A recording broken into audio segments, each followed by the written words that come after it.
The difference between the carcass and the retail prices of red meat is something that come as a concern to red meat producers for many years already, and it is something that resurfaces every now and again. Now, this concern can be easily described. When you look at the first graph, you saw that the price of rump, the red line on top, do not really follow the same tendency as the blue line or the price of A2, A3 beef carcasses at the bottom. We can clearly see that the beef or the carcass price decreased from the beginning of the year, and then at around week 32, 33, it started to increase. Now, during the same time, the retail rump price remained very much on the same level and didn't follow this decreasing path. As soon as the carcass price, however, started to increase, the rump price started to increase as well. The problem is, however, that a beef carcass do not only have rump. There's also other cuts that needs to be considered, and to grasp the full picture of price transmission through the chain, the University of the Free State did some research a couple of years ago,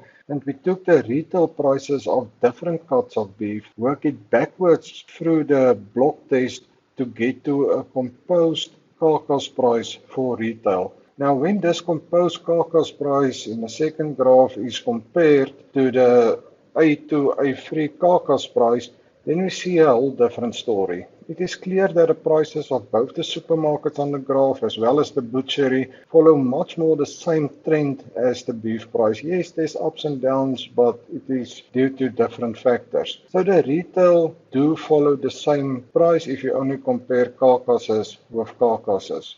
A second thing that surfaces quite a lot is that in terms of lamb and beef carcasses, the carcass price doesn't differ so much.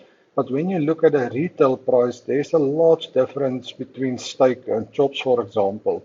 Now here the blame is due to percentage increases. If you look in the table, the carcass price of lamb and beef, there's only a 28.70 difference between the two. Now the 30% margin and the 50% VAT is standard. You add it to both lamb and beef, and then you see that a retail price, and this is if we assume that we purchase a whole lamb or a whole hindquarter of beef, differs with almost 43 Rand per kilogram. So I think the end of this is that a retail doesn't really play an unfair game. Research has shown that their prices do follow the carcass price and that the carcass price do follow the retail prices in terms of price increases.